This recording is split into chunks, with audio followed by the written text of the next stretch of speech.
Nous allons continuer à lire l'Apocalypse. Merveilleux. C'est l'année Apocalypse. L'année de la révélation. On avait lu tout de suite au départ chapitre 1, 2, 3 et 4, et on va arriver au chapitre 5 de l'Apocalypse. L'Apocalypse, oui, c'est ça. C'est quelqu'un qui est croyant, qui a la foi. C'est un enfant de Marie qui vit des sacrements le jour du Seigneur. Il célèbre le jour du Seigneur, et puis il fait oraison après et tombe en extase. Allez, ce chapitre 1. Et du coup, Jésus lui apparaît. Et il manifeste la gloire de son Verbe sous la plénitude de la résurrection, la plénitude de la résurrection qui ne pouvait se manifester donc après, que seulement que Marie était assumée, parce que donc il fallait vraiment que ce soit l'humanité intégrale, homme, femme, et dans le dépassement des deux. La lumière, voilà pour l'homme, la splendeur, voilà pour la femme. La manifestation, c'est la splendeur. Donc quand le Verbe se manifeste dans la résurrection, il faut qu'il y ait Marie dans la résurrection. Ça, c'est ce qu'on avait vu, et donc on avait bien vu que toutes les visibilités de Jésus ressuscité dans la splendeur sont mariales. C'est donc ce qu'on avait bien essayé de voir. Et puis, à partir de ce moment-là, une fois qu'on a compris qu'il y avait une sainte famille, qu'il y avait les 7 menorahs d'or tout autour, qu'il y avait celui qui devait recevoir l'Immaculée Conception de l'intérieur, qu'il y avait une trinité dans cette manifestation, une trinité glorieuse, humaine et glorieuse. Alors à ce moment-là, on pouvait comprendre, ouvrir le mystère de l'Église. Et là, du dedans de la Sainte Famille glorieuse, il y a le mystère de l'Église. L'Église vient d'en haut. Et l'Église, elle s'origine dans l'immaculation de la gloire, laquelle s'enracine dans la rédemption de Jésus, dans la croix de Jésus, dans les plaies glorieuses de Jésus. Et puis, elle pousse comme ça. Elle pousse comme un arbre de vie. Et donc Jésus est inséparable, d'une part, de sa personne divine, mais aussi, d'autre part, il est inséparable de son corps mystique entier, vivant et total, plénier. Alors, il va y avoir l'Église dans sa plénitude. C'est l'Église dans sa plénitude. Les 7 Églises. 7, c'est la plénitude. Donc on avait bien vu ce grand chanson sur la manière dont on se réalise à l'intérieur du Christ.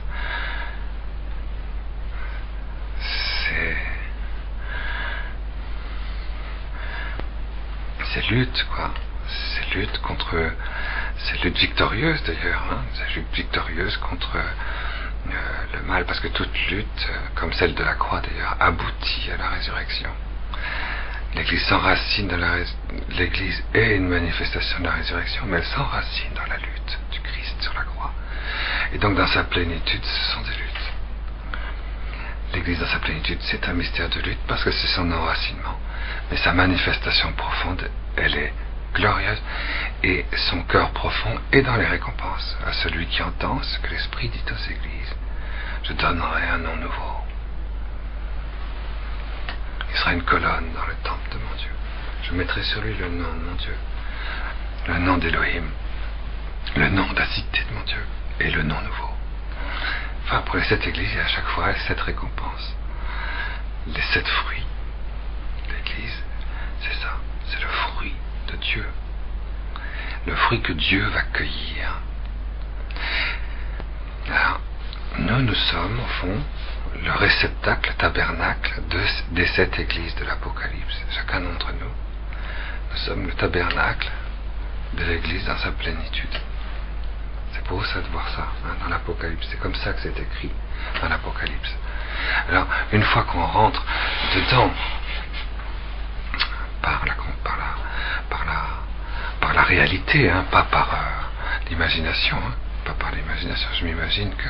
Non, par la réalité, dès que cette réalité s'engouffre en moi, est aspirée à l'intérieur de moi, je suis aspiré dans cette réalité, qu'elle fusionne en moi, qu'elle rayonne, qu'elle surabonde, qu'elle illumine, qu'elle purifie la création, et aussi les espaces intérieurs du ciel et de Dieu, et également les espaces sans limite de la contemplation angélique, qu'il ne faut jamais oublier.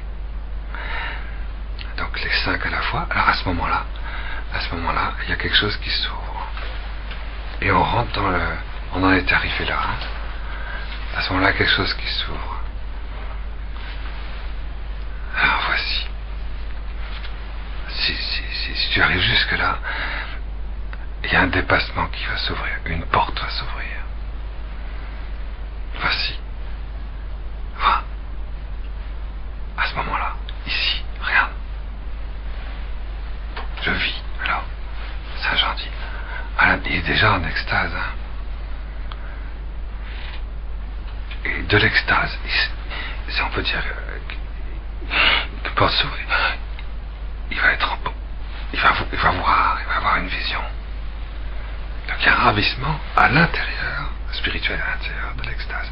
Et on va voir ça souvent dans l'Apocalypse. Il passe d'un ravissement à l'extase, et de cette nouvelle extase à un nouveau ravissement.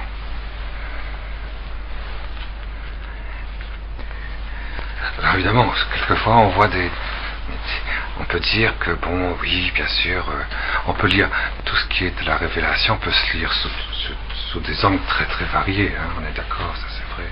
Nous, ce qu'on essaye de voir, c'est comment ça, autant qu'on peut, si le Seigneur nous en donne la grâce, c'est comment Saint Jean avait reçu cela lorsqu'il l'a reçu.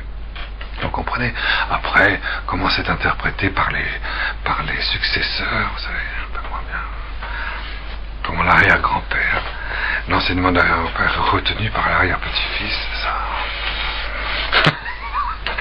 c'est autre chose. Hein, c'est vrai, il y a des trucs intéressants d'ailleurs, c'est vrai.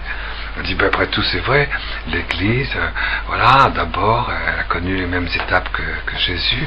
Elle a commencé avec Marie voilà, l'Église d'Éphèse, elle a commencé avec Marie, quoi. L'Église d'Éphèse, elle a commencé dans la sagesse, dans la paix. Et puis tout de suite après, il y a eu... Et Jésus d'ailleurs a suivi les mêmes étapes dans sa vie. Hein. Tout de suite après Nazareth, il y a eu tout de suite la persécution d'Hérode, les saints innocents, la fuite en Égypte, etc. Donc c'est Smyrne. Pareil pour l'Église, tout de suite après, n'était plus la résurrection, de la Pentecôte, etc. Tout de suite il y a eu la persécution. Smyrne, vous voyez. Et puis après Pergame, donc il y a eu la période ensuite, après la persécution, des pères de l'Église. Il a bien fallu, une fois la persécution terminée, qu'arrive Saint Jérôme, n'est-ce pas, qu'arrive... Saint Jérôme, c'était un des premiers, vous voyez. Puis après, il y a eu quand même Saint Augustin, Saint Jérôme, tous les pères de l'Église, à commencer bien sûr par les pères du désert. C'est un petit peu ça. Et c'est sûr que dans la vie de Jésus, il y a eu ça. Aussitôt revenu à Nazareth, il y a eu une très grande moment où c'est la Torah, la révélation, l'évangile était communiqué, vous voyez, à l'intérieur de la Sainte Famille. Voilà, c'est une période de travail aussi, on peut dire. Ça fait Smyrne, et du coup ça débouche à un moment dans l'histoire de l'Église, on voit que les pères de l'Église, au bout d'un certain temps, la période, vous voyez, ces 3 premières périodes dans l'Église se sont succédées. Ça fait pas l'ombre d'un doute, vous voyez, jusqu'à les grands théologiens, vous voyez, de Saint Jérôme jusqu'à Albert le Grand, ça fait quand même pas mal. Et puis alors après il y a eu ces grandes périodes de travail et de service. C'est Thyatire, vous voyez, il y a eu une ferveur, la période du Moyen-Âge, une période de ferveur, de service, de solidarité. Une période très mariale, toutes les on sait bien, de Manova par exemple, il y a 1000 ans, n'est-ce pas, et tous les sanctuaires, tous, c'est il y a 1000 ans. C'est une période très mariale, une période très très simple, très populaire, très solidaire, très très solidaire. C'est l'époque des corporations, si vous voulez, donc ça veut dire une solidarité totale, sur tous les plans, dans toutes les couches de la société. Et ce qui servait de modèle à la communauté chrétienne, c'était les moines. Et la ville, la cité, le village, enfin, les métiers, tout ça, étaient calqués dans leur manière de vivre entre eux sur la société monastique. C'était vraiment quelque chose aujourd'hui très caricaturé, hein, dans les films comme Au nom de la rose, je sais pas quoi. C'est présenté de manière complètement incroyable, enfin diabolique on peut dire, hein. C'est une espèce d'inversion complète. Mais il y a une période vraiment de ferveur, et c'est vrai, c'est Thyatire, ça. Puis après, il y a la période missionnaire, la période de Sardes, la période de l'église triomphante, vous voyez, l'église triomphante, sécurise, pitouze. C'est vrai, c'est une période comme ça, l'église triomphante, l'église. Et puis après l'église triomphante, bon, et c'est fini, on sait bien. Aujourd'hui, l'église triomphante. Bon, il y a un dernier truc, c'est Jean-Paul II, l'église triomphante. C'est sûr. Après, c'est Philadelphie, l'église de l'esprit d'intelligence. C'est l'église de Philadelphie, c'est l'église de Sainte Thérèse d'Enfant Jésus, l'église des embryons, l'église de la mystique embryonnaire, de la solidarité fraternelle dans sa racine originelle. C'est l'église de Philadelphie, l'esprit d'intelligence. Vous voyez ça, c'est beau ça, le cœur pur. Et à la fin, l'église de Laodicée. C'est vrai, il y a un jugement. C'est un jugement. Tout est mis à nu. Et c'est vrai, on peut dire, voyez, on peut lire l'Apocalypse, vous voyez, comme ça. Pratiquement tous les septénaires qu'il y a dans l'Apocalypse, on pourrait les lire comme ça, dans une lecture un petit peu génétique. Mais c'est pas ça. Ce serait peut-être pas faux, ce serait pas complètement faux, mais on sent que c'est pas ça que l'Apocalypse donne. L'Apocalypse n'est pas là pour qu'on trouve ce genre de lecture. L'Apocalypse, c'est une révélation sur ce que Dieu vit en Marie lorsqu'elle est ressuscitée et qu'elle manifeste la gloire humaine et glorieuse du Verbe de Dieu. Ce que Jésus ne peut pas faire. Jésus ressuscité ne peut pas manifester la gloire glorieuse humaine du Verbe, parce que le Verbe est féminin. Le Verbe est l'épouse du Père. Il n'y a que l'épouse glorifiée dans la chair humaine, Marie, qui peut être cette manifestation. Alors qu'est-ce qui se passe à l'intérieur de Marie comme gloire du Verbe de Dieu dans son germe, à la dormition, bon, dans son déploiement à l'Assomption, dans son fruit à la Jérusalem céleste. Et tout Apocalypse c'est fait pour ça.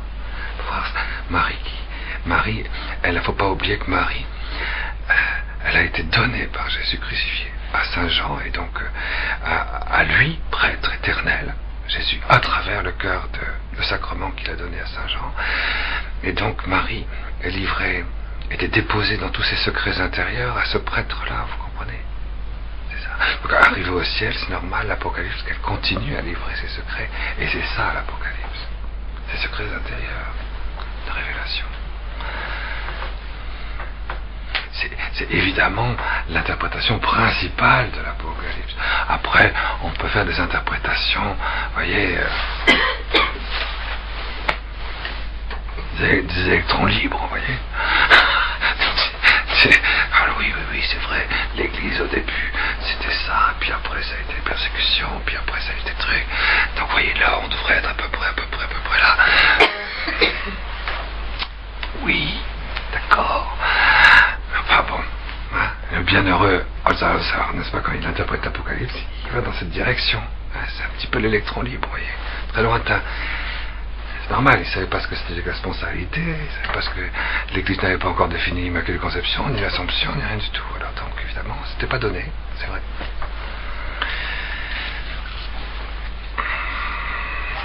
Voilà. Bon, donc Donc, une fois qu'on est dans cette manière dont Marie glorifiée fait grandir l'Église dans la lutte, avec sa grâce de plénitude, qui lui appartient dès le départ. Alors, à partir de ce moment-là où on vide ça, voilà, on va pouvoir rentrer dans la suite. Alors, ça, je m'excuse, je suis pas à la bonne page. Découvrement de Yohanan. La Odyssée. Oui, la Odyssée, c'est vraiment l'Église mise à nu. C'est l'esprit de crainte. C'est la ferveur. Ça exprime l'Église. Elle doit être dans une plénitude de ferveur parce qu'elle ne dépend plus que de Dieu. Alors elle est mise à nu. À la Odyssée, c'est marrant d'ailleurs que Dieu ait choisi chacune de ces villes parce que chacune de ces villes avait une spécialité en Asie. À la Odyssée, il faisait des tissages. Des tissages très fins de soie. Alors les femmes étaient revêtues comme ça c'était connu de vêtements qui étaient collants, qui collaient, toutes les formes se voyaient. C'était en noir, c'était des tissus noirs très très fins qui collaient. Alors c'est pour ça qu'il y a tu vois pas, tu crois que tu es habillé, que tu es riche, mais tu vois pas que tu es nu. Tu ne vois pas que tu es nu. Ça, ouais. Parce que dans la Odyssée, c'est ça, tu es pauvre, pitoyable, aveugle et nu. Et puis il y a un reproche aussi sur le côté un peu sensuel à la fin. Et la tiédeur, parce que si tu deviens tête, tu deviens sensuel. Alors il faut être fervent.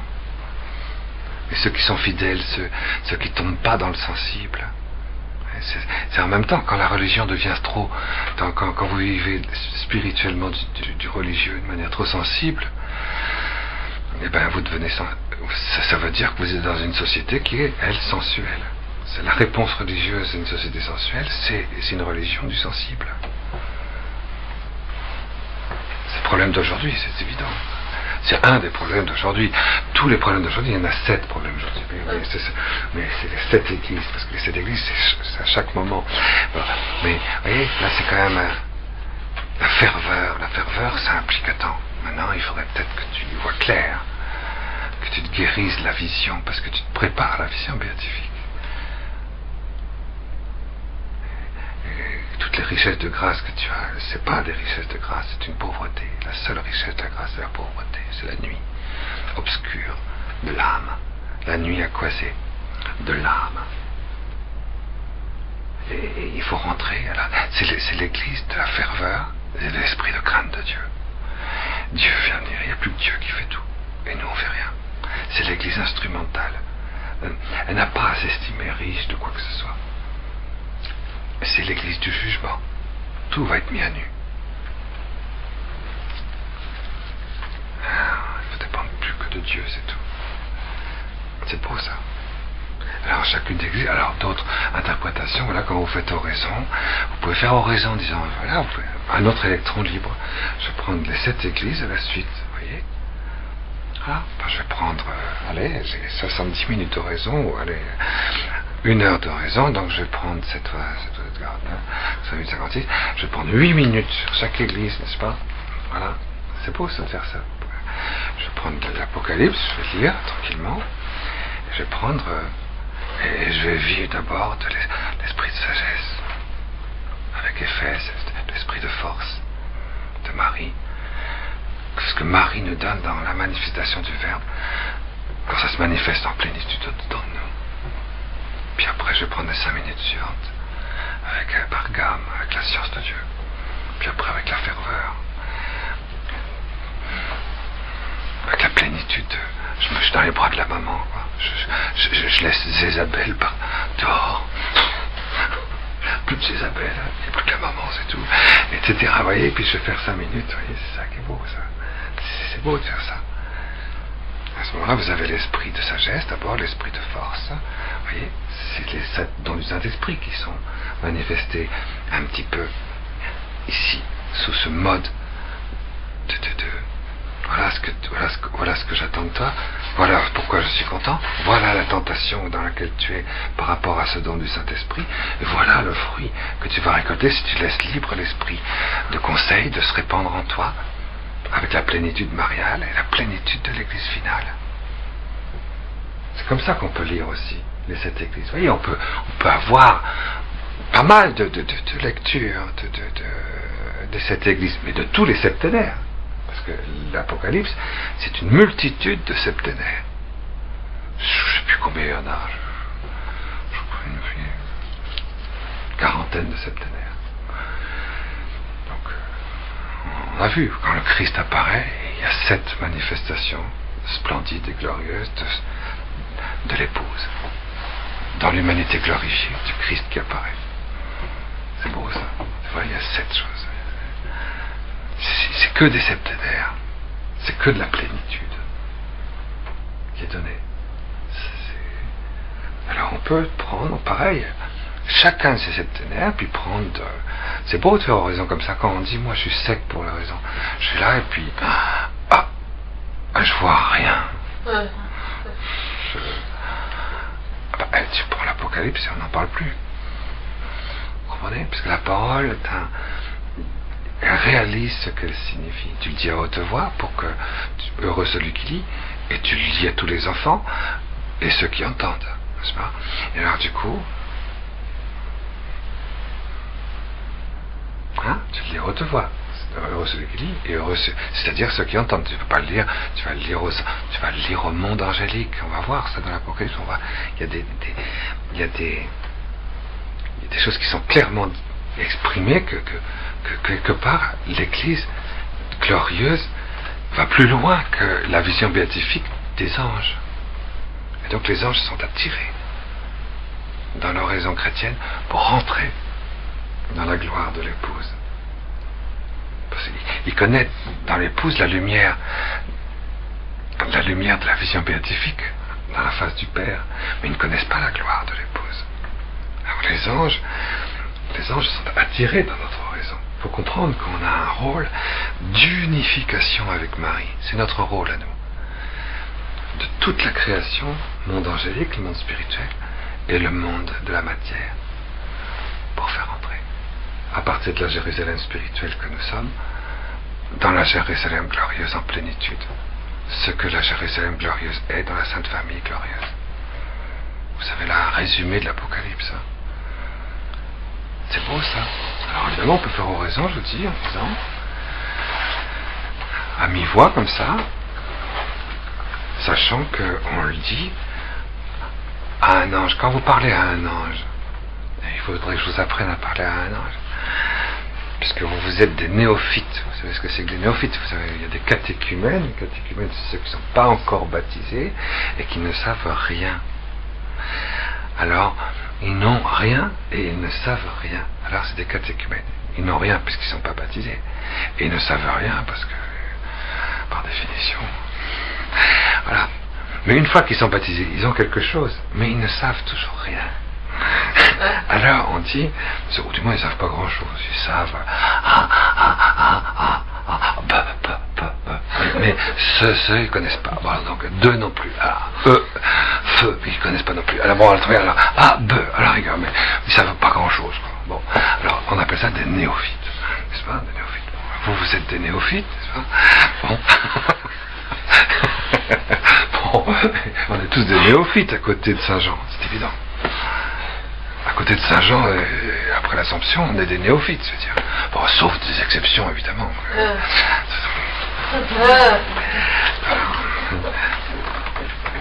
Alors, comment est-ce qu'on fait pour parler à un ange? Vous voyez?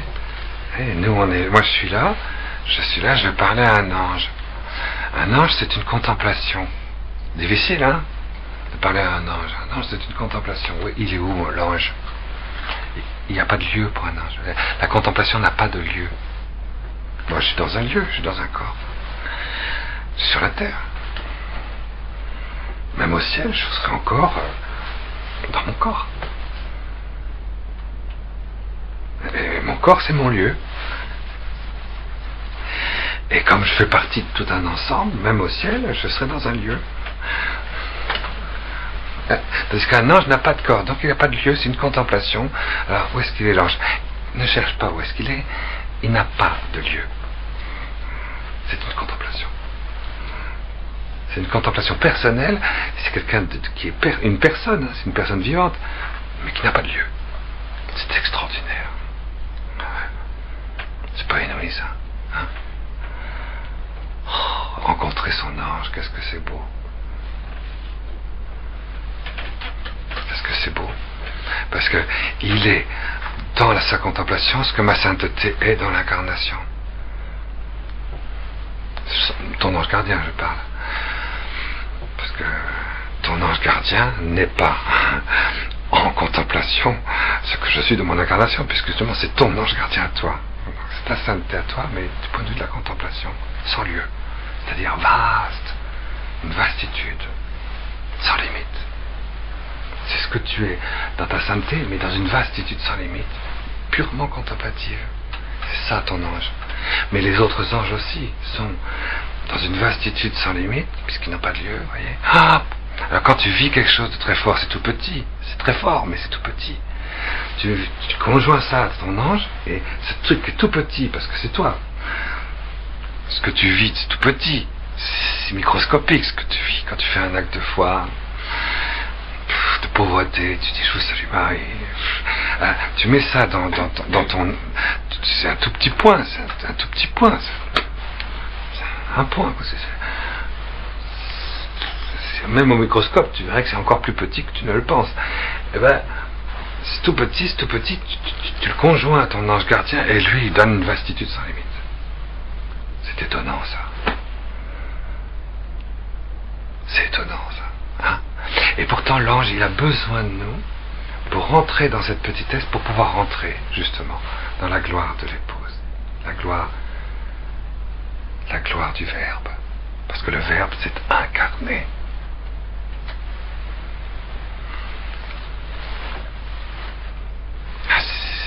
Cette espèce d'aspiration du monde angélique dans la petitesse de notre prière, de notre cœur, ce qu'on comprend de Jésus. On y invite l'ange et ça prend une vastitude sans limite. Et le mélange, voyez, de l'homme par la prière et de l'ange aboutit à Dieu. Et en Dieu, ça prend du coup une intensité d'éternité. Et comme le mélange de l'homme, de l'ange et de Dieu, ça s'appelle le miracle des trois éléments. Et c'est ce qu'on appelle la prière. La prière, c'est le miracle des trois éléments. La matière, c'est l'homme. La forme, l'éternité, c'est Dieu. Vous voyez.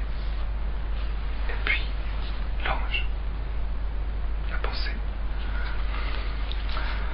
Ce miracle des trois éléments, c'est beau ça. Bon, eh ben, on peut parler avec les anges, vous voyez.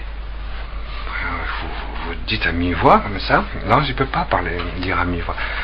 Vous parlez à tous les anges. C'est génial. Relisez l'évangile de Noël, par exemple. Vous verrez que les anges sont là et ils veulent voir les petits bergers, quoi, qui gardent les cochons. Jésus est né, c'était tout petit, quoi, tout petit dans la lumière, et on peut dire qu'il se détourne de la vision béatifique, sans la quitter d'ailleurs, pour venir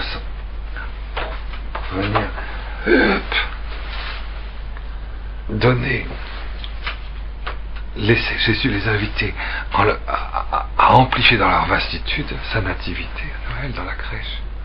Ce qu'ils ne peuvent pas faire, ils sont obligés de passer par les bergers, par les pauvres,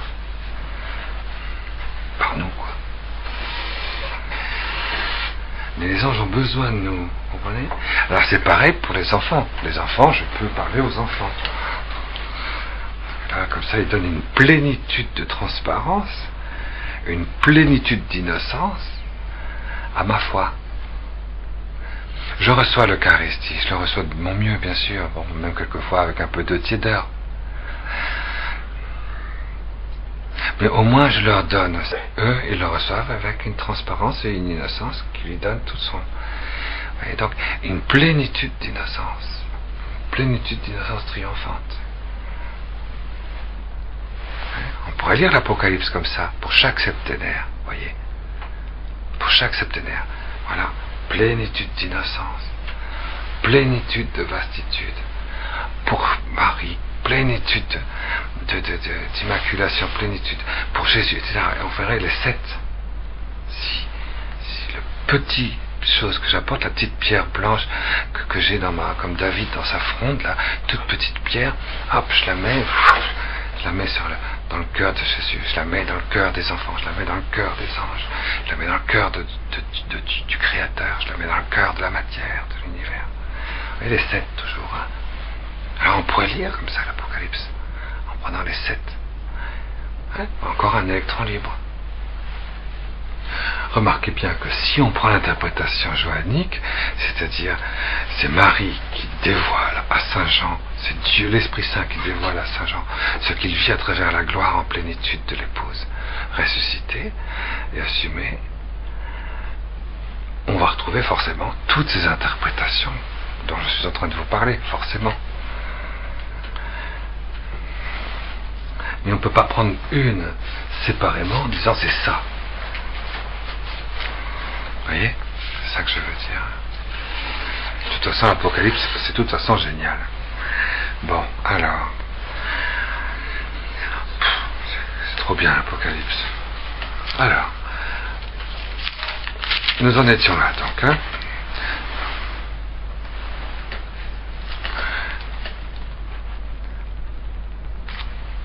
Après cela, je vois vision.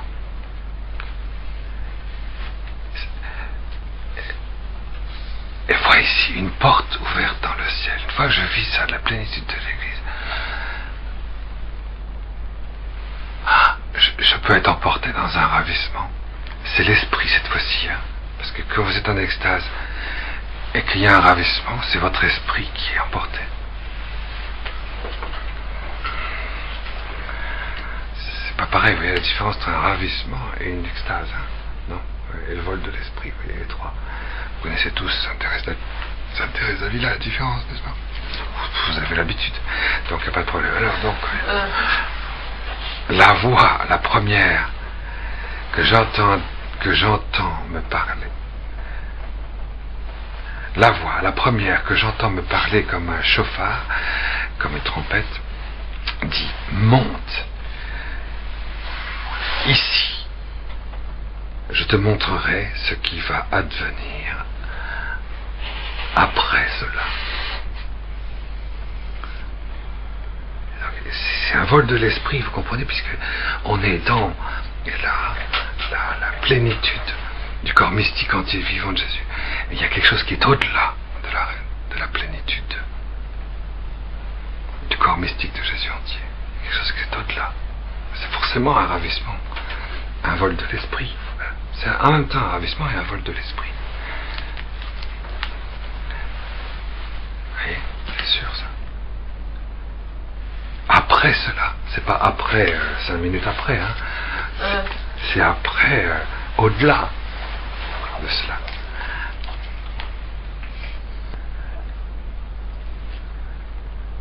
Vite, j'y suis. Vite. Immédiatement, alors, il y a une aspiration, il y a une porte qui s'ouvre, viens ici, oh, et vite, j'y suis.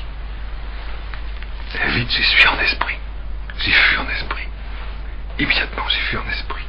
Et hop, il est arraché, on sent bien. Et voit. Alors, lui, quand il voit, c'est en même temps Marie qui l'emporte à l'intérieur d'elle, qui l'emporte dans son monde spirituel et qui lui dit de voir ce qu'elle voit. Mais en même temps, Saint Jean, il nous le dit à nous. Donc il dit, je suis emporté spirituellement avec lui dans le vol de l'esprit, et ce qu'il voit, c'est-à-dire ce que Marie voit, il me le fait voir, il me dit, regarde, vois ici, un trône se trouve là au ciel. Un trône, et sur le trône, quelqu'un assis. Celui qui est assis, a comme l'apparence d'une pierre de jaspe, de sardoine, et un arc-en-ciel autour du trône, semblable en apparence à de l'émeraude. Et autour du trône, des trônes, 24 trônes. Et sur les trônes, 24 vieillards, 24 anciens, assis, habillés de vêtements blancs, et sur leur tête, des couronnes d'or. Et du trône sortent des éclairs, des voix, des tonnerres. Et cette lampe de feu brûle en face du trône. Ce sont les 7 esprits d'Élohim. Et face au trône, il y a comme une mer miroitante, semblable à du cristal. Et au milieu du trône, et autour du trône, au milieu et autour du trône, au milieu et autour du trône, 4 vivants, remplis de Dieu par devant et par derrière. Le vivant, le premier, est semblable à un lion.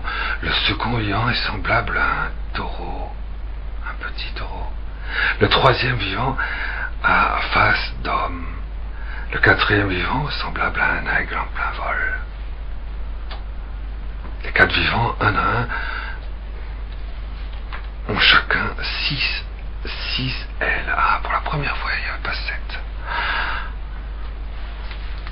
Ça, pour une fois qu'il n'y a pas 7, il n'y a pas 7, c'est 6. Ah, 6 ailes chacun, 6 ailes. Autour et dedans, les ailes sont remplies de Dieu. Les ailes sont fabriquées avec des yeux. C'est extraordinaire. Sans repos nuit et jour, ils disent Saint, Saint, Saint, Yahweh Elohim Sabaoth. Celui qui est, qui était, qui vient. Et quand les vivants donnent gloire, splendeur et action de grâce à celui qui est assis sur le trône, le vivant, pour les éternités des éternités, les 24 anciens tombent face devant celui qui est assis sur le trône, se prosternant en face du vivant pour les éternités des éternités, jetant leur couronne en face du trône et disant à toi, notre Seigneur et notre Dieu, la gloire, la splendeur, la puissance, toi le Créateur de tout. Par ta volonté, ils étaient et ils ont été créés. Ça c'est beau, hein?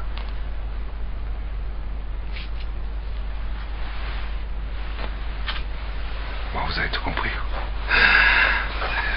Qu'est-ce qu'elle vit, Marie, lorsque elle manifeste en plénitude toute la gloire du Verbe de Dieu dans la résurrection corporelle de la femme qu'elle est dans la résurrection, dans son unité sponsale.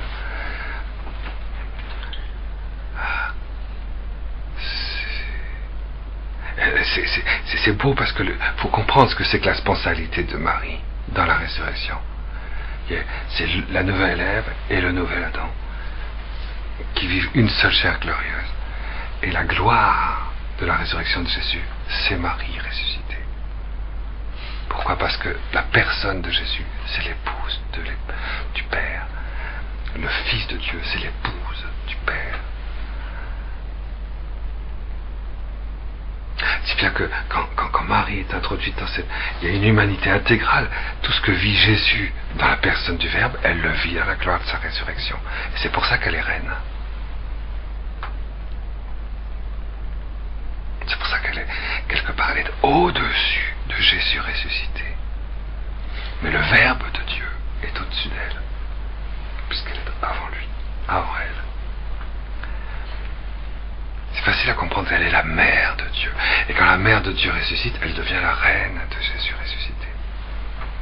Jésus, c'est le serviteur. Dans l'Apocalypse, Jésus, c'est le serviteur, le témoin, le serviteur fidèle. Jésus. Marie, c'est la reine. Mais comme c'est pour voir que cette spontanéité, elle est magnifique. Hein. C'est de l'intérieur qu'il faut la regarder. Hein. C'est pas, je sais pas essayer de comprendre les mots. Hein. C'est de l'intérieur, de l'intérieur. C'est de l'intérieur que Saint Jean, spirituellement, découvre ça. Dans la vastitude du miracle des 3 éléments. Oui. Mais puisque elle est la femme par excellence glorifiée, elle épouse forcément le sein de Dieu le Père. Le Père, c'est l'époux. Mais comme elle est la gloire humaine de la résurrection, quand elle épouse avec toute son humanité glorifiée l'époux qui est Dieu le Père, elle trouve son époux qui est Joseph glorifié. Vous comprenez? Il y a une double spontanéité.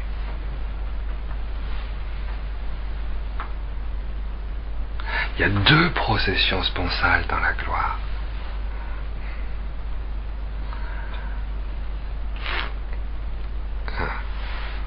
Bon. Je vais reprendre, mais c'est important ça. Hein. Je vais reprendre parce que c'est important. Hein. Parce que si vous saisissez pas, ça veut dire qu'il y a plein d'autres qui vont rien comprendre non plus. Alors, la spontanéité, c'est le fait que quand tu te maries, quand tu atteins le secret du mariage, et quand le miracle du mariage se réalise, parce que c'est un miracle, les 2 couleurs disparaissent et il arrive une 3e couleur dans laquelle les 2 couleurs ne sont pas absentes, mais elles ont disparu, elles ont été aspirées. C'est le miracle du mariage. Dans le mariage, on n'est pas 2, on est 3. Il y a du jaune, du vert et du bleu. On est 3. Dans le mariage, c'est comme ça. C'est comme ça physiquement, c'est comme ça c'est comme ça affectivement, c'est comme ça spirituellement, c'est comme ça aussi au niveau de la substance. Sur le plan ontologique aussi, vous voyez. C'est pour ça que le Saint-Père, quand il a expliqué la spontanéité, il a bien expliqué la signification sponsale de la solitude, signification sponsale de la nudité, signification sponsale de l'unité, signification sponsale du don. C'est vrai sur le plan physique, de la chair, du sang, physique, tout à fait différenciation sexuelle, tout ça. Bon. C'est vrai sur le plan donc de la lumière, sur le plan de la personne profonde, c'est vrai sur le plan spirituel, vous voyez, et sur le plan ontologique. C'est vrai qu'il y a quelque chose de très fort dans la spontanéité.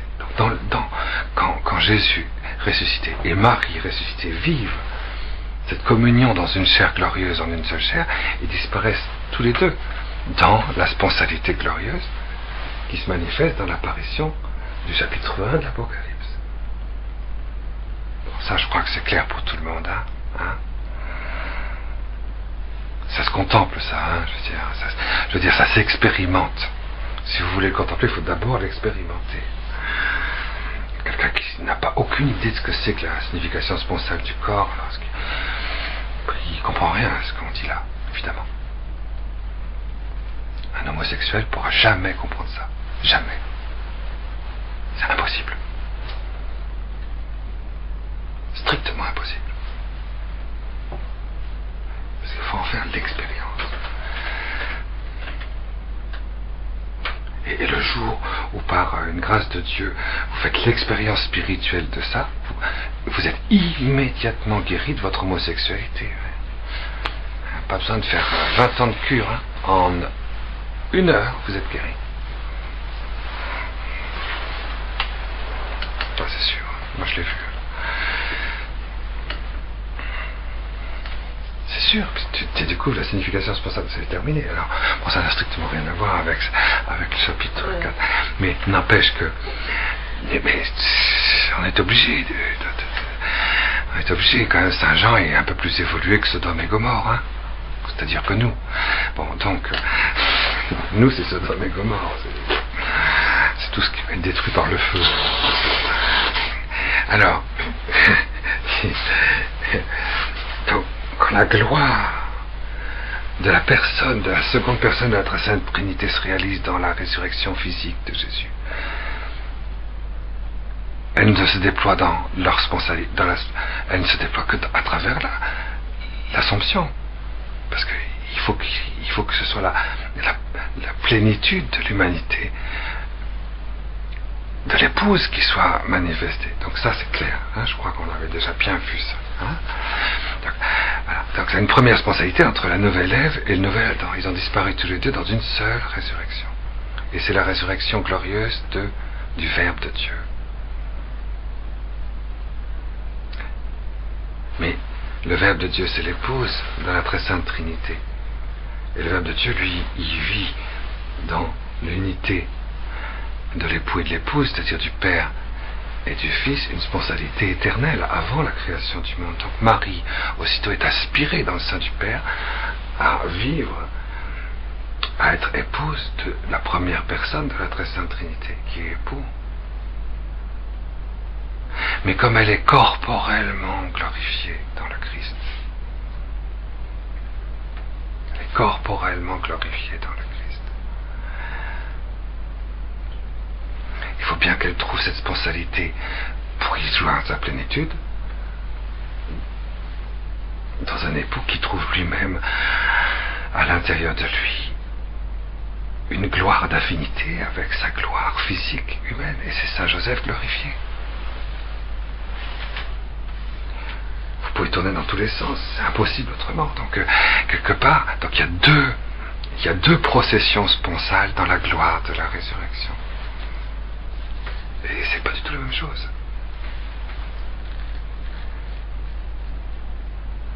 Parce qu'à ce moment-là, elle est la reine de Jésus, mais Joseph glorifié, lui, c'est l'époux. Dans la Sainte Famille, il y a quelque chose de...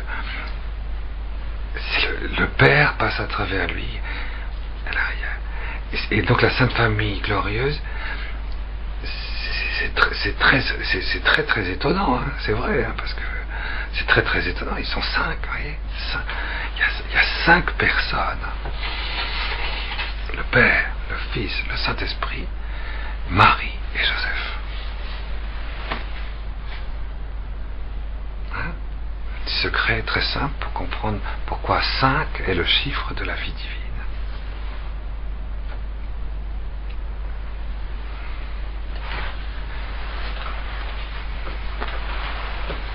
Tu mélanges ça et voilà, tu as la grâce.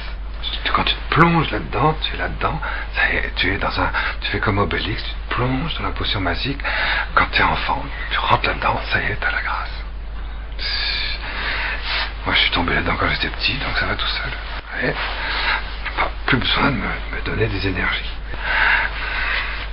Ça marche tout seul. Voilà. Vous donnez ça à vos enfants au biberon et c'est bon. Alors, donc, quand spirituellement, voilà ce que vit Marie. Vous comprenez? Spirituellement, voilà ce que vit Marie. Donc, quand Saint Jean est en porte, il y a une porte qui s'ouvre, après cela, au-delà de la plénitude du corps mystique de l'Église, mais il y a les processions trinitaires dans la gloire, enfin. Alors, spirituellement, il y a un rapt spirituel intérieur, dans une vastitude sans limite, bien sûr. Voilà pour le miracle du côté angélique. C'est le ciel, hein. C'est le ciel, monde angélique, monde spirituel. Oui, c'est dit explicitement, vous voyez. Et voici, au ciel, donc vastitude du monde angélique, le ciel c'est le monde angélique, hein, c'est le monde spirituel contemplatif. Un trône, le Père. Le Père. Un trône. Mais quelque chose de visible donc. Ah, c'est beau hein, de manifester Saint Joseph glorifié comme un trône. Et quelqu'un est assis dessus. Et sur le trône, quelqu'un est assis. Joseph glorifié, c'est l'instrument du Père.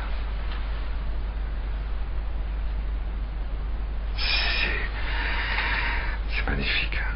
Celui qui est assis a comme l'apparence d'une pierre de jaspe, de sardoine, c'est-à-dire un arc-en-ciel autour du trône, semblable en apparence à de l'émeraude. Et ça c'est...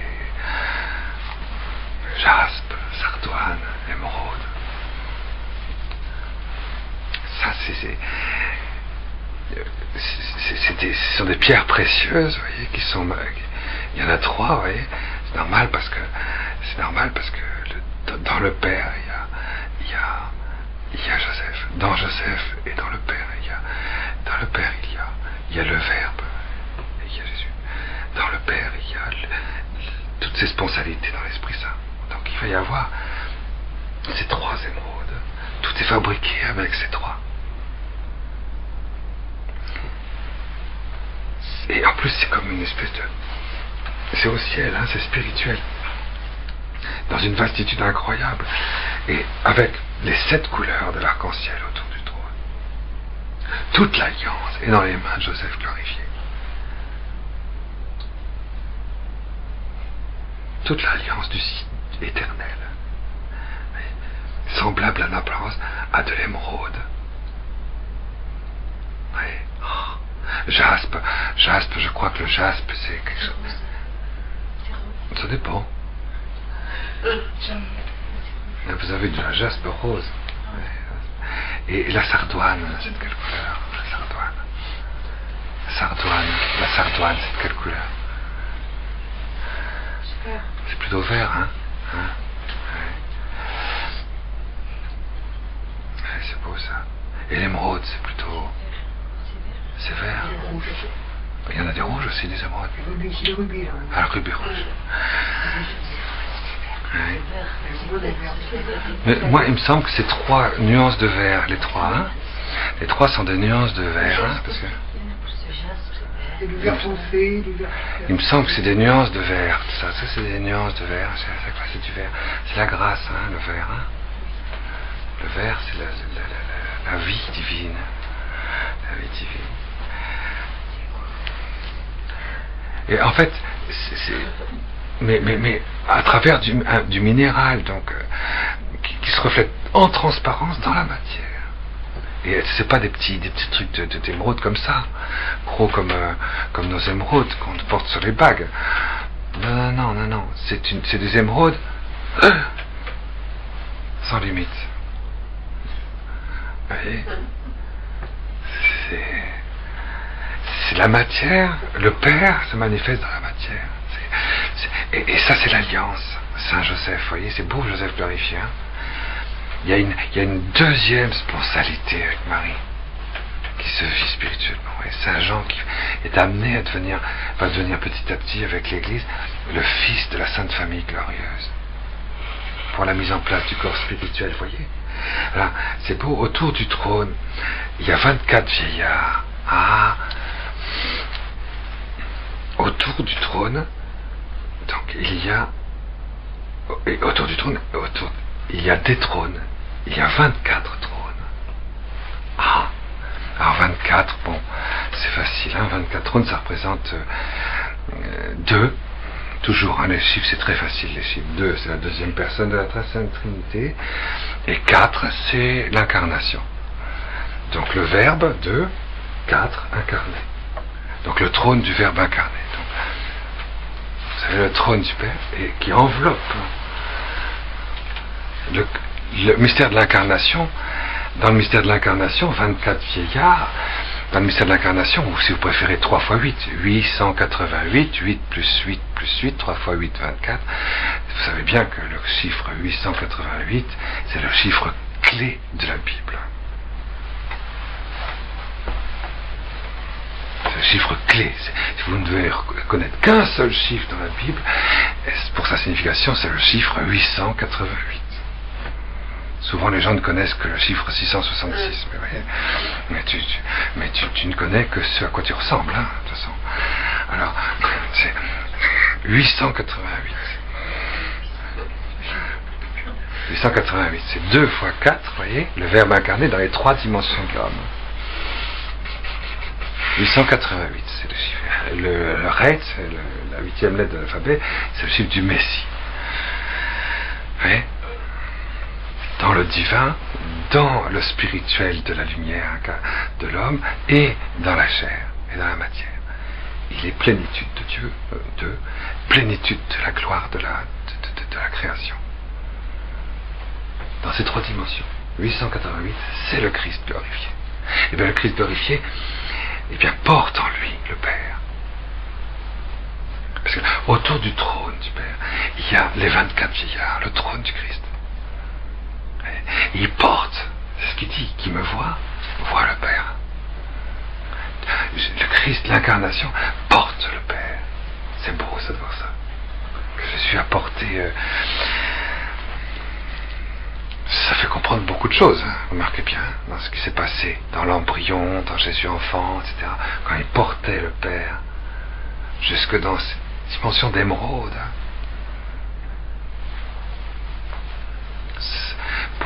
Pour l'époux de l'Immaculée Conception, je veux dire, de l'époque, dans la Sainte Famille, ça devait être une chose folle. Parce que c'est Jésus transparent, vous comprenez? La destinée de Joseph, c'est dingue. C'est dingue. Autour du trône, 24 vieillards, et sur les trônes, 24 anciens vieillards assis.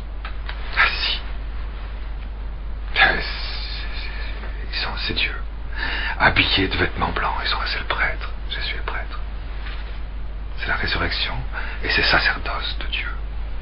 C'est Dieu. C'est Dieu qui fait le passage entre Dieu et les hommes. C'est Dieu qui fait le passage. On n'est pas bouddhiste, c'est pas les hommes qui essaient de se diviniser, non, c'est Dieu qui fait le passage. C'est Dieu qui divinise. C'est Dieu qui bénit. C'est pas les hommes qui bénissent Dieu. C'est Dieu qui crée. C'est Dieu qui bénit, c'est Dieu qui guérit, c'est Dieu qui glorifie, c'est Dieu qui ressuscite, c'est Dieu qui sauve, c'est Dieu qui fait alliance. C'est pas les hommes qui disent, c'est pas le choix de l'homme. Ah moi j'ai pas encore choisi de croire, mais imbécile, ça n'a rien à voir. C'est pas ton choix. C'est Dieu qui fait. Vous voyez, c'est ça. Vêtements blancs, le sacerdoce vient de Dieu. Le sacerdoce, ça vient de Dieu. L'union entre Dieu et l'homme, ça vient de Dieu. Ça vient pas de nous. Vous voyez, c'est beau ça, ça fait des petites choses qui automatiquement, vous voyez, même si on les aperçoit pas quand même si on les aperçoit pas, vous inquiétez pas, ça passe, hein. Heureusement qu'on ne comprend pas dans le cerveau, parce que mais ça passe dans l'âme, hein, ça passe dans le corps, ça passe dans notre union, dans le miracle des trois éléments avec les anges, hein, ça passe. Hein. La lecture de la parole de Dieu, c'est une délivrance par rapport à toutes les hérésies. C'est vrai, hein. C'est trop beau ça.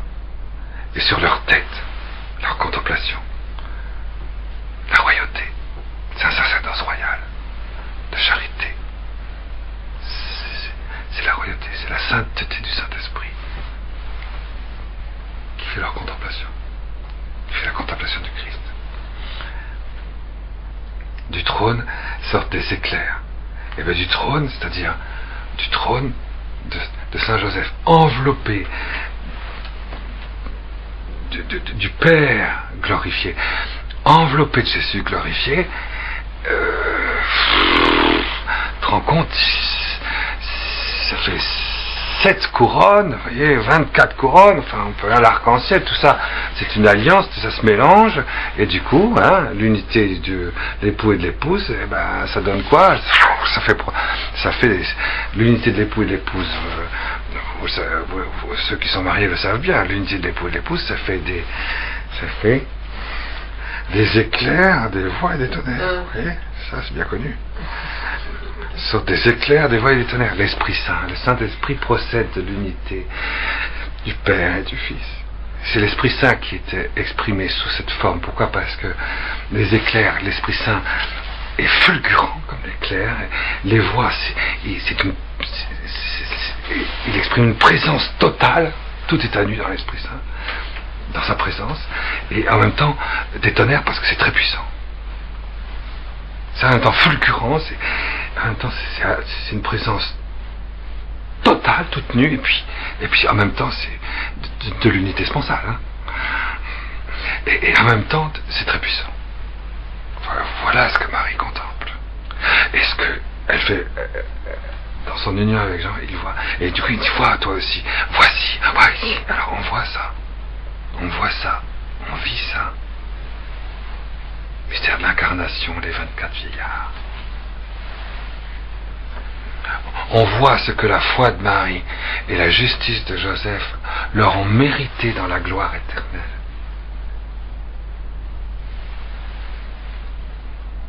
Ce n'est que le début, vous comprenez, de l'Apocalypse, c'est ça. Parce que c'était un peu plus loin que Noël. Marie, Jésus, Joseph.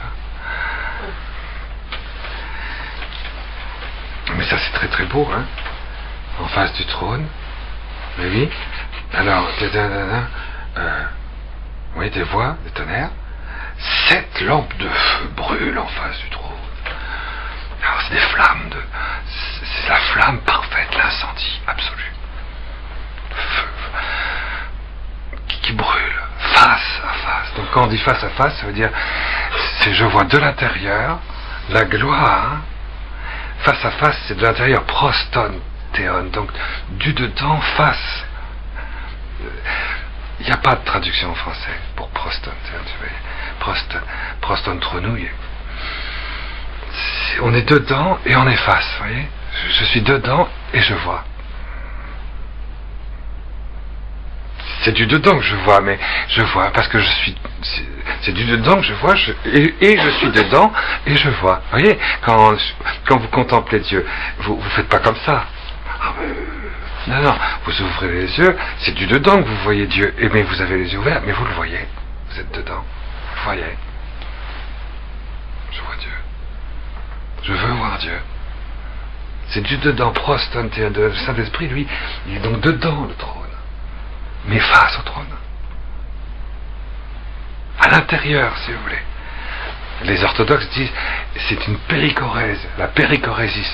Si vous préférez, en français on dit la circumaccession. Donc vous voyez, c'est quand même facile en français. Ça veut dire que vous êtes circum in sessio. Péri, circum, choresis. Hein? Alors, asis, chorès. Donc, c'est facile. Donc, circum, ça veut dire vous êtes autour, in, vous êtes dedans, et sessio, vous êtes assis. Vous êtes assis dedans, et en même temps, vous êtes autour. Hein? Donc, quelque part, je suis autour, donc c'est tout intérieur, et puis en plus, je suis dedans, mais je suis assis, je vois. Vous voyez, c'est en même temps, moi qui suis dedans, mais en même temps, Dieu qui est dedans. Et je vois les deux en même temps. C'est une péricorèse. Par exemple, c'est facile. Quand vous faites oraison, c'est toujours une péricorèse. Si un jour vous rencontrez un orthodoxe et que vous ne savez pas ce que c'est que la péricorèse, il va se moquer de vous. Hein. Il va dire quoi, vous savez pas ce que c'est que la péricorèse? Mais vous avez été baptisé, vous? Non mais vous avez été baptisé où exactement? Vous n'êtes pas orthodoxe? Ah non. Oh, bon. D'accord.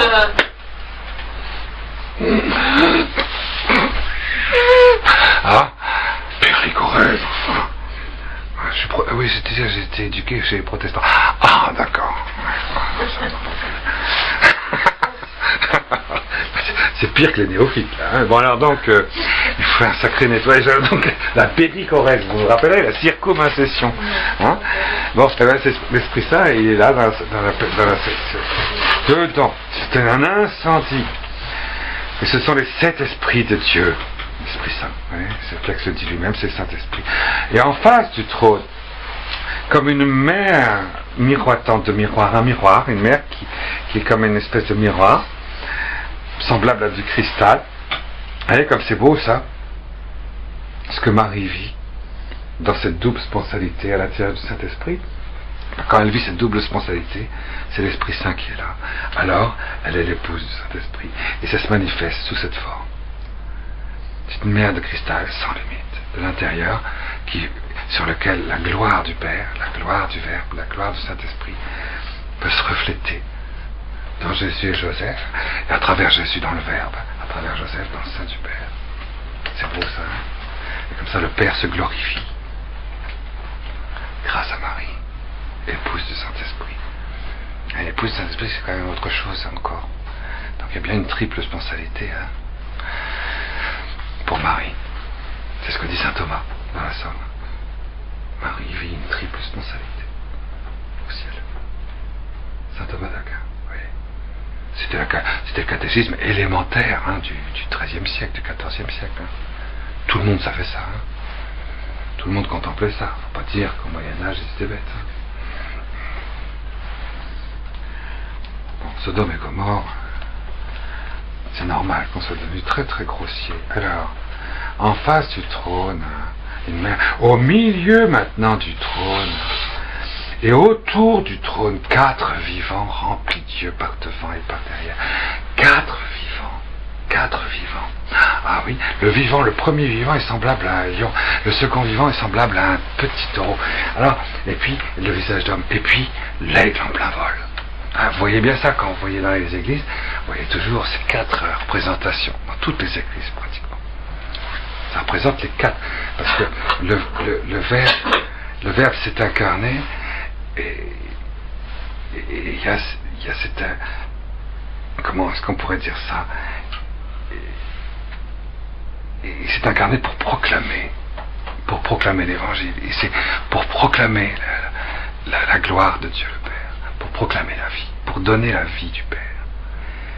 C'est pour ça qu'il y a 4 évangiles, et qu'on représente souvent le premier évangéliste, Saint Matthieu, par le petit orion, l'évangile de Saint Marc par le lion, l'évangile de Saint Luc par le visage d'homme, et l'évangile de Saint Jean par le visage de l'aigle qui court en plein vol.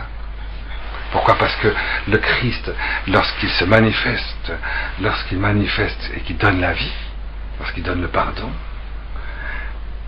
lorsqu'il ressuscite, lorsqu'il est vivant, eh ben, c'est l'aigle, ça veut dire qu'il est dans la vision béatifique, il est Dieu. C'est le visage d'homme parce qu'il a la plénitude de l'homme. C'est le petit taureau parce que c'est la victime parfaite. Le taureau, c'est celui qui doit creuser la terre silencieusement et qui doit être égorgé. Et puis enfin, c'est le lion. C'est le règne, c'est le roi de l'univers. Donc la gloire vivante de Jésus est exprimée par les 4 vivants. Donc il n'y a pas seulement l'incarnation, mais il y a aussi la résurrection qui est exprimée ici. Jésus ressuscité, Jésus incarné, les 24 vieillards, mais glorifié, la glorification de l'incarnation, mais aussi la glorification de Jésus, Jésus vivant. Jésus dans la plénitude de Dieu, Jésus dans la plénitude de l'homme, Jésus dans la plénitude victimale, Jésus dans la plénitude de la sainteté. La plénitude de la sainteté, c'est le roi, c'est le lion. C'est les 4, voyez? C'est les 4 aspects. L'eau, la terre, l'air, le feu, qui composent le corps glorieux de Jésus. Et c'est vraiment au milieu du trône, voyez? C'est en face du trône, c'est autour du trône. Et vous voyez, ils sont remplis de Dieu par devant et par derrière. Et c'est aussitôt qu'on voit la mer de cristal, aussitôt il y a le premier reflet, voyez? C'est la gloire du Père dans l'époux humain de l'Immaculée Conception, nouvel Adam, qui se manifeste. Ouais, c'est beau ça, normal, parce que la gloire du Père, c'est Jésus ressuscité. Alors, on continue, et puis on voit ça, et le vivant, le premier, semblable à la longue, on l'a vu, et un aigle en plein vol. Les 4 vivants, ont chacun, un à un, 6 ailes. Vous voyez, 4 fois 6, 24. 4 fois 6, 24. 4 fois 6, 24. 8, 8, 8. Il y a bien ça. Seulement les ailes, c'est l'adoration et la contemplation. L'adoration et la contemplation. Jésus est toute adoration. Dans la résurrection, Jésus est toute adoration. Il dépend du Père. Jésus dans la résurrection est toute contemplation. Et cette adoration, c'est la nôtre. Il assume toutes nos adorations dans une adoration parfaite, dans une dépendance totale vis-à-vis du Père. 24 fois. 888 fois, vous voyez. Dans la subsistance du Verbe, 2, et toute la création assumée dedans. dans son adoration et sa contemplation. Et c'est les yeux, vous voyez, c'est une vision. Et c'est à travers la vision béatifique qu'il y a une adoration. L'adoration chrétienne, c'est à travers la vision béatifique de Jésus. On passe par la vision béatifique de Jésus, vous voyez, et c'est que des yeux. Ses ailes, son adoration, c'est la vision gloire, c'est la vision face à face. Ces ailes sont fabriquées avec des yeux. Et 24 ailes. C'est beau ça. Vous voyez, c'est facile à comprendre, hein, une fois que tu as compris. Et c'est bien, les 24 vieillards et les 4 vivants, c'est pareil, hein, c'est pas la même chose, c'est Jésus. Sauf que l'un, c'est l'incarnation, l'autre, c'est Jésus glorieux. C'est Jésus ressuscité, normal. Voilà. Bon. Alors, sans repos, ils disent, parce que Jésus, dans la plénitude de ce 888 de son incarnation glorifiée, assume toute la création. Dieu assume, le Verbe assume toute la création et rentre dans la vision béatifique avec ça, vous voyez, avec toute la création glorifiée, par anticipation, mais dans l'éternité, il n'y a pas besoin d'anticipation, on est dans la présence. Donc c'est ce que vit Jésus, c'est ce que Saint Jean vit. Et du coup, à partir de ce moment-là, Saint Jean, après, quand il se retrouve avec ses disciples, il va vivre ça. Il va continuer à vivre ça. Et nous aussi, après avoir eu l'Apocalypse, l'ayant vu, on va continuer à vivre comme ça notre prière.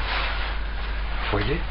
Alors, saint, jour et nuit, sans repos, ils disent, les 4 vivants disent, Saint, Saint, Saint,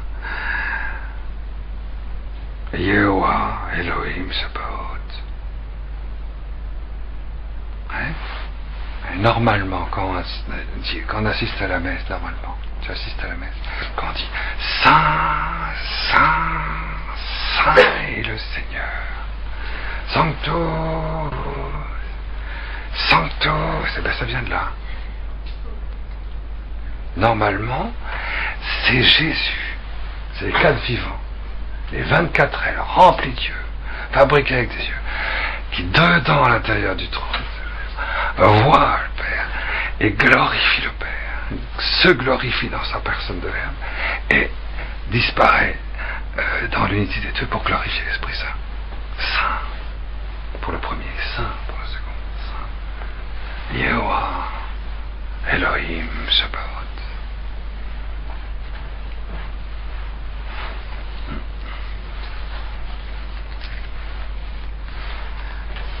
Et normalement, on doit vivre tous comme ça, hein, normalement. Hein. Saint avec le Père, Saint avec le Verbe, Saint avec l'Esprit Saint.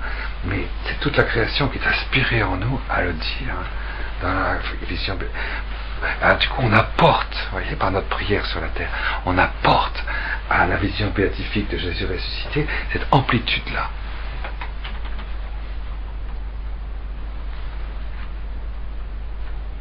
C'est pour ça que Jésus dit, j'ai soif. J'ai soif. Parce qu'on doit lui apporter quelque chose. Même dans la résurrection, on doit lui apporter quelque chose. On doit lui apporter cette liturgie. Il faut que cette liturgie qu'on a sur la terre, de notre mieux, on lui apporte. Et du coup, cette liturgie a cette amplitude-là.